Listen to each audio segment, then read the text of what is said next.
Hello, from our council chambers in the Monroeville Municipal Building. This is your Monroeville at your service, back for the March 2025 edition of our show. I'm your municipal manager, Alex Graziani, and I'm joined in studio today by the Pennsylvania State Representative of the 25th District. That, of course, is none other than Brandon Markosek. Brandon, welcome. Thank you, Alex, for having me. Thank you for being here. I really appreciate it. Yeah, absolutely. You've been one of the delights of my time here. It seemed like when I started last year in January, we were fast friends. You're one of the easiest guys to talk to, and just down to earth as all get out. So I really appreciate that. No, thank you. Yeah. But maybe the people in the audience don't know a lot about you. So talk a little bit about yourself. Obviously, the Markosek name is one that people in Monroeville are very familiar with. Yeah, absolutely. Yeah. So I've been in office now for 7 years, and it's been great. It feels like I just got this job not too long ago, but it's been 7 years, which is great. Really, just very. I'm proud to be in this position. Over the years, I've been able to advocate, for my constituents back home for a lot of different issues, whether it's grants, providing phenomenal service in my district office for folks. So just really proud and I'm honored to be in this position. I was born in Forbes Hospital, so for me this is this is my home. This town is my home, and so just really honored to be here. But besides this home, you grew up in the state legislature. I mean, not many 6-year-olds or 7-year-olds can say or claim that they hung out in the House chambers of the Pennsylvania State House. Yeah, through osmosis, obviously, my father being in this position for quite some time, I was able to see how state government operated. So when I first got elected, I kind of stepped in out of the get-go, really served the constituents to the best of my ability. I worked in the state senate. I was with Senator Jim Brewster for quite some time, and so from seeing that and seeing my father do this, I felt very suited for this job, and we've been very successful. But with that being said, we have a lot of things that I want to get accomplished, not just at the Capitol, but also back home here, which is my big focus. Because I always tell people, when I go to Harrisburg, it's I don't vote for myself. I vote for the 65,000 people that are my voice, that give me that voice when I go to the Capitol. So that's my biggest thing. So I like to be in the community as much as possible. Mm-hmm. I like to be somebody that you can see a giant eagle and come up and say hi to and ask questions. That's something that I really want to be known for. And I know that because that's exactly how I felt the first time we met. Like I said, it was like fast friends. You really make people feel comfortable and at ease, and you're everywhere. Yeah, and I try to be. And I talk with a stutter, and I tell people, I have the same problems that everyone else has. Yeah. So I like to, be open about my my problems with my speech, because we all have different issues that we have, and I don't think that should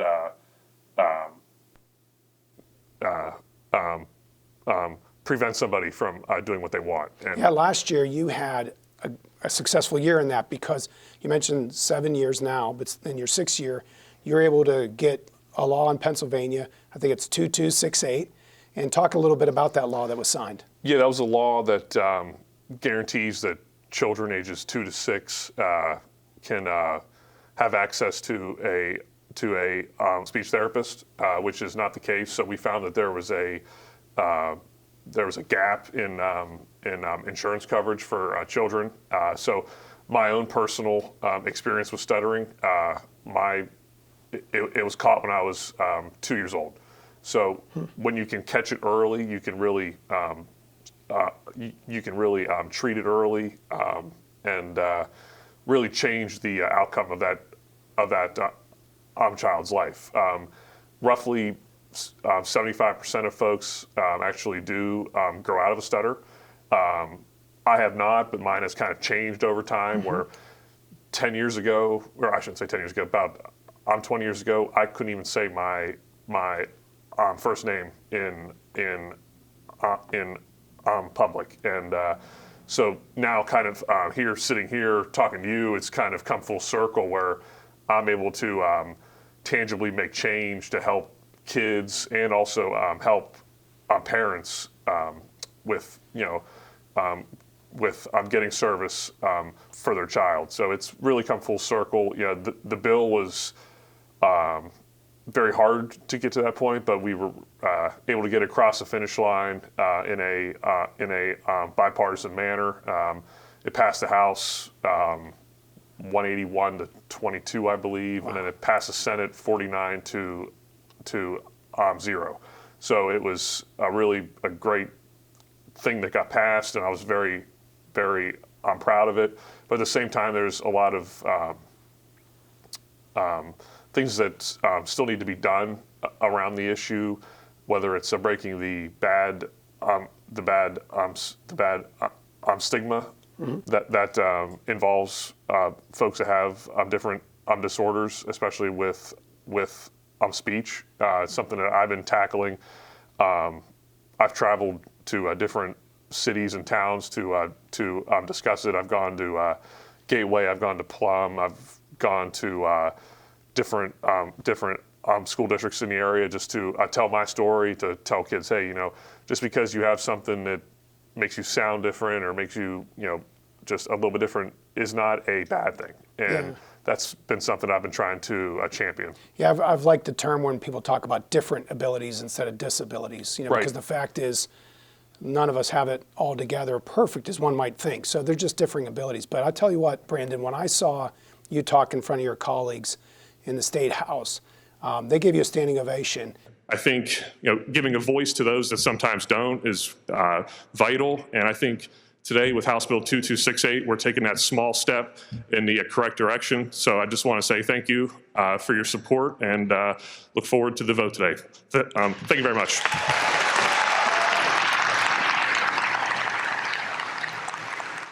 That wasn't scripted, and that was heartfelt and a very, very moving moment. And I know for you, it had to be hard to continue because your colleagues got up off their feet and they meant it.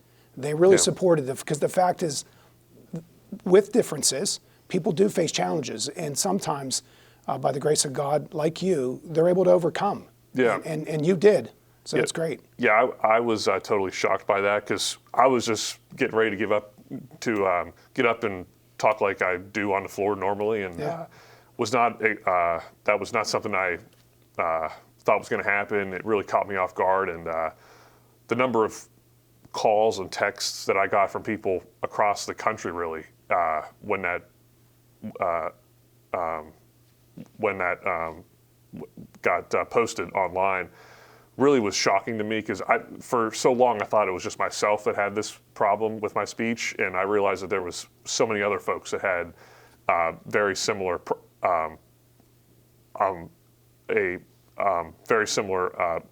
speech issue like myself. So just really wanted to be a strong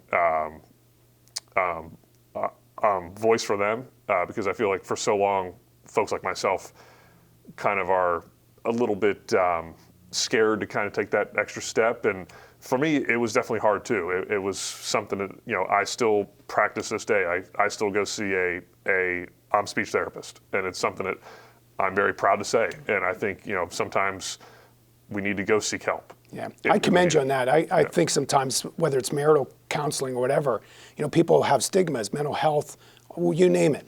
And I think to myself, Tiger Woods, Tom Brady, they've got dietitians, they got coaches, they got advisors, and nobody says, boy, that Tom Brady, he must not be so good at what he does because he needs all that help. And I'm thinking, no, he's that good at what he does because he gets the help. And if people could only realize, whether it's mental health, marital issues, speech issues, or whatever, or personal health, That's what it's there for. And Right. the only way to get beyond it or to get better, be like a Tom Brady, if you will, is to get coaching, Right. is to get therapy, and there shouldn't be an inhibitor to that. Speaking of being strong, and there's so many things I want to talk about, you were strong for us last year. This time last year, we were reeling with the news, of a convention center closing and what to do next. A major developing story out of Monroeville. Part of the convention center here will be converted into a Hobby Lobby. The bottom line, there will be no more shows here after June 1st. Leaving organizers scrambling. Why such a critical piece of the community is being shut down and turned into a chain craft store? There is a lot of anger, frustration, and confusion.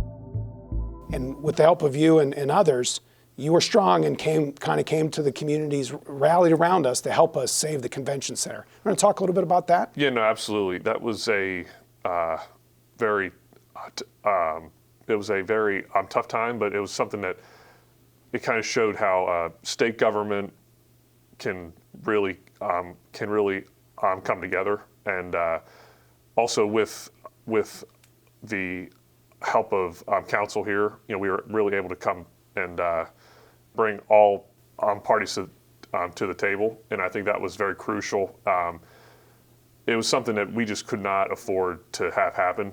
That sell, and there was funds in there that were grant monies that were given by the state. So that's why I had a very big interest in that, because that was taxpayer money that was in that building. So it was very crucial that did not get sold away, because it was such a big community asset here in town. So, with the help of my good friend Austin Davis, council as well, we were able to come to a good outcome.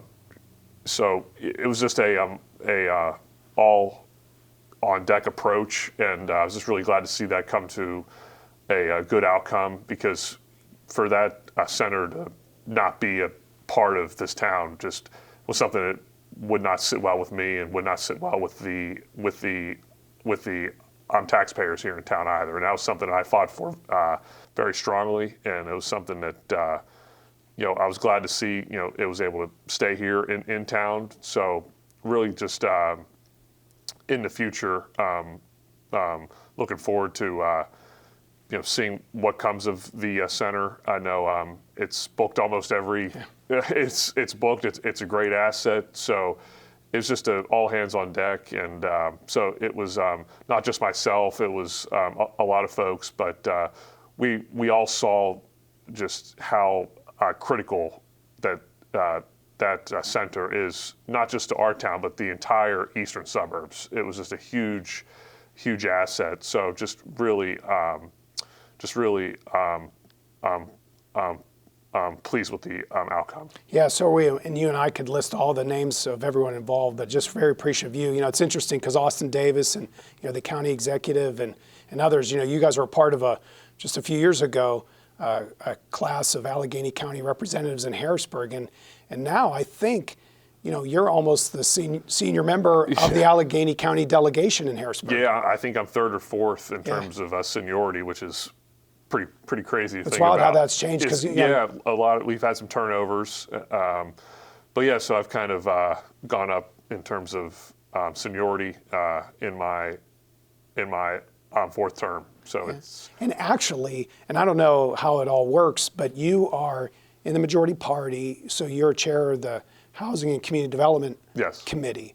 It's pretty impressive. Yeah. So in my new role, we're taking on a lot of big issues around zoning primarily, but also keeping our senior population in their homes is a big issue that I personally want to tackle. In our area here, my district has one of the I think I'm in the top 10 in terms of constituents that are over the age of 65. So one of the big things I've noticed is we want to make sure that folks can stay in their homes, and that's a big thing that I've been focused on. It's an honor for us as well here in Monroeville. Yeah. So let's talk about your office. Help the residents know, what is the state representative's office able to do for them? Yeah, so we cover everything from PennDOT issues, birth certificate issues, tax issues. We do a lot of things, and we're just down the street here. We've been there for 30 some years, so our office it's very good. Can't say enough about my great staff I have. They're here to help. So just anytime you have a concern involving the state, whether PennDOT, driver's license issue, anything of that nature, state tax forms is something we do. We do tax services too. So really, we do offer a lot of different services. Yeah, the constituent services at a state representative's office like yours is sort of like a branch outlet for all matters state. What I like about you and your team is I've never had a constituent call me that said your office told them to call the municipality. You guys act like it's something you can help with. And then you talk to our staff, and that way we're just serving the public without them getting the runaround. Because nothing worse than being told, oh, you've called the wrong people, we'd love to help you, you need to call so-and-so. You guys just seem to be like handling it and helping us handle it. So I really appreciate that. No, thank you. And that goes back to my time as being I worked for Jim Brewster, who was our state senator, and being in his office, I saw some of the concerns. So I wanted to bring that into my office, where when someone calls our office, every concern is a big concern. So we never want to send someone else somewhere. We want to make sure that we're giving that person the best service possible. And even if we cannot serve them, we at least want to send them to the correct place, whether it be federal or back here to the borough. Well, this year looks like it's going to have a lot of what we had last year, which is a lot of things happening. And we'll be looking at the potential redevelopment of the Monroeville Mall and other kinds of investments in the community. And I'm looking forward to working with you this year on those issues. We got a lot to do. I really appreciate you coming on today's show. And any thoughts for us here in 2025 that you think we should be looking for? Yeah, no, just very excited about what's going on here in town. A lot of good things here with the convention center. Is doing very well.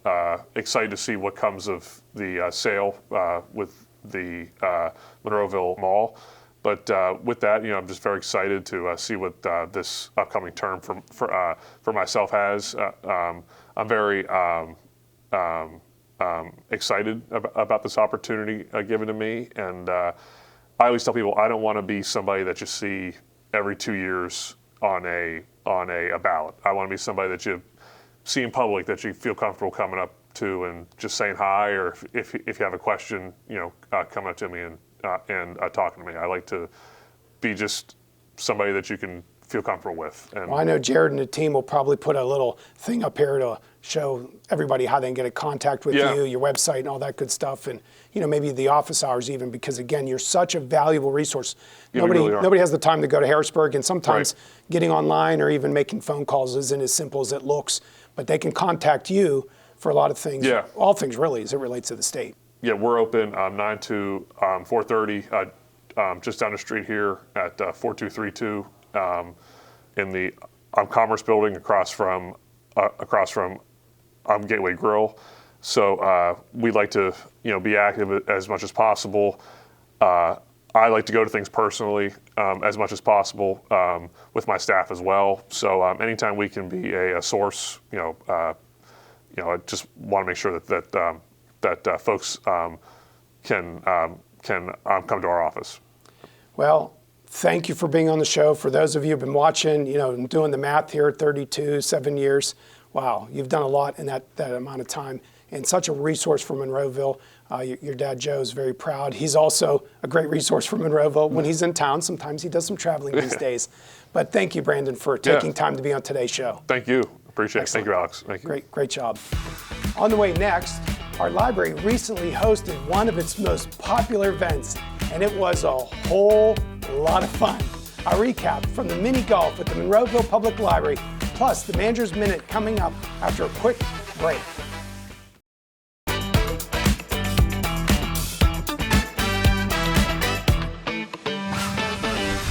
Welcome back to the show. A library being transformed into a miniature golf course may have sounded like an off-the-wall idea here in Monroeville prior to 2023. Since then, our library has turned the concept into an annual event with increased popularity each year. This year's event, now its third annual, teed off last month and provided some unique fun for all ages.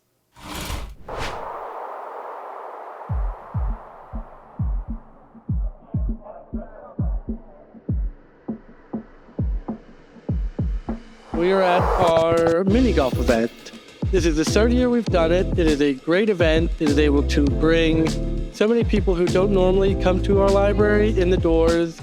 So many people who just kind of hear about it, hear it's a fun time, and we get them in, we show them all the amazing things we do. It's incredible for that.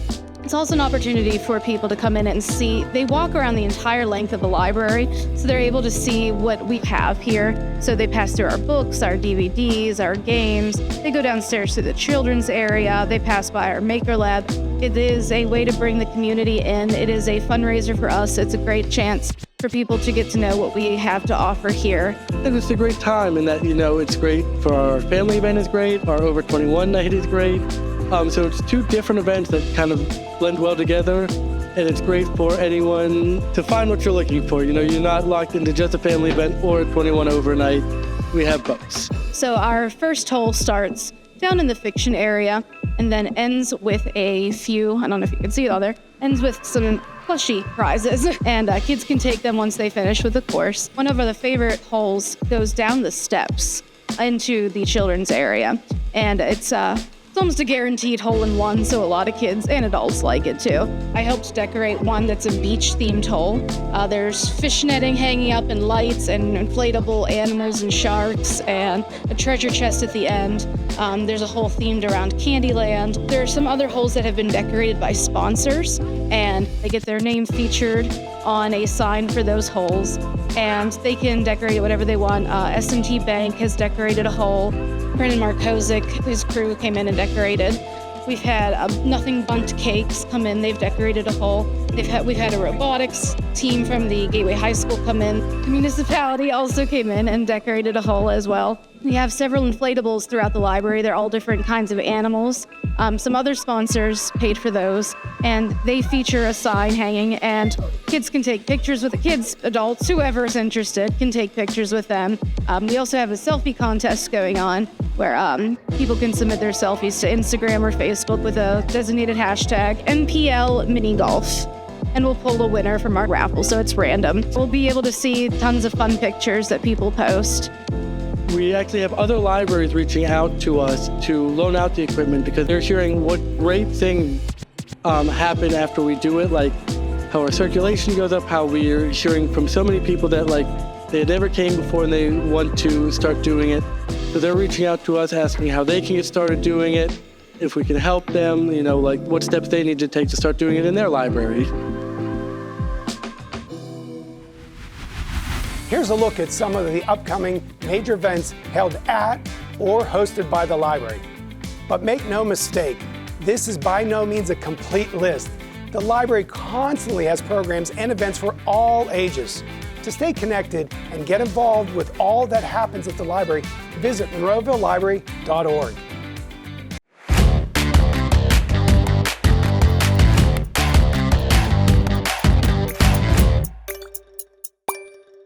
If you're like me, it's easy to get wrapped up in your own business and sense of importance, overlooking the good others are doing around you. This is especially true at home, where I often fail to appreciate my wife Eva and our family as much as I'd like to admit. How difficult is it to be grateful? As Monroeville's manager, I often find myself focused on everything on my plate. Given the public-facing nature of my role, I interact with many kind of people who share positive thoughts about our community, staff, and elected officials, yet I neglect to relay that encouraging feedback to my team. These interactions reinforce my all too common preoccupation with myself and my failure to recognize the good that others contribute around me. So, for today's Manager's Minute, I want to take a moment to express my gratitude to specific individuals in our local government and community who consistently go above and beyond, whether it's the police officer who handled a challenging situation gracefully, the public works employee who tirelessly works to keep our roads safe, or the community member who organized a charity event. Your contributions do not go unnoticed. To the teammate who receives and fulfills email requests, anticipate what needs to happen next, and handles the follow-up, your efforts significantly impact our community's well-being and make my job easier. Then there's the coworker with a brilliant idea like our Employee Fitness Challenge to boost team morale and who does all the necessary groundwork to make rolling out the concept smooth. As a manager, I've heard from individuals who interact with our police and code staff and express appreciation even after being pulled over for a traffic violation or cited for a property maintenance issue. Their gratitude stems from Monroeville employees treating people with dignity and respect.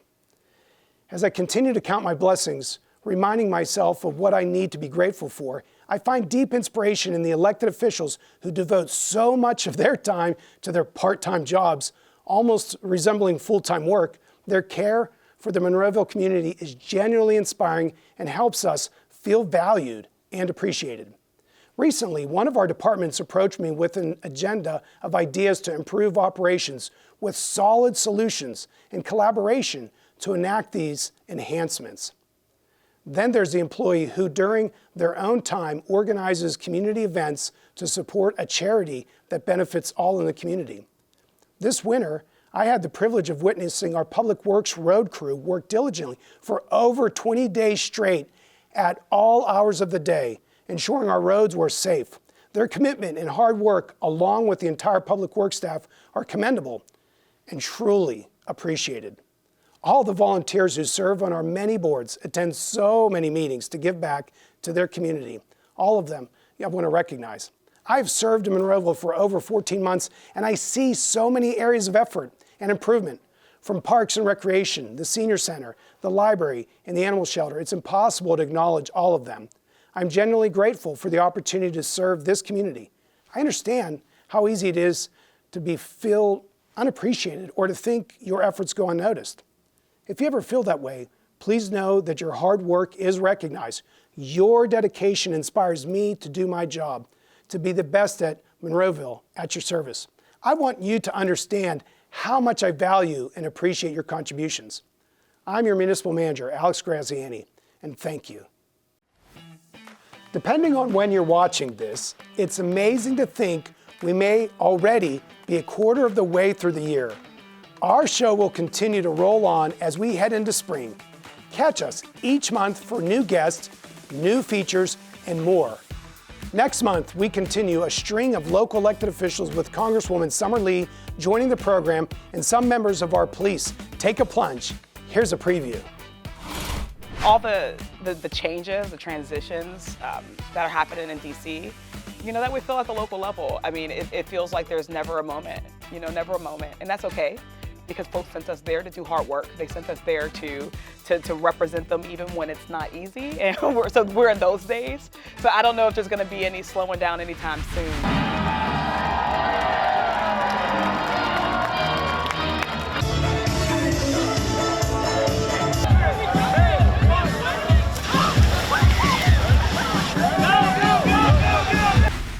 As you can see, some exciting things in the months to come on the show. That's going to do it for this edition of Monroeville at your service. A special thanks to Representative Markosek for coming on today, and to you for watching. I'm Alex Graziani. Until next time, be well and stay blessed.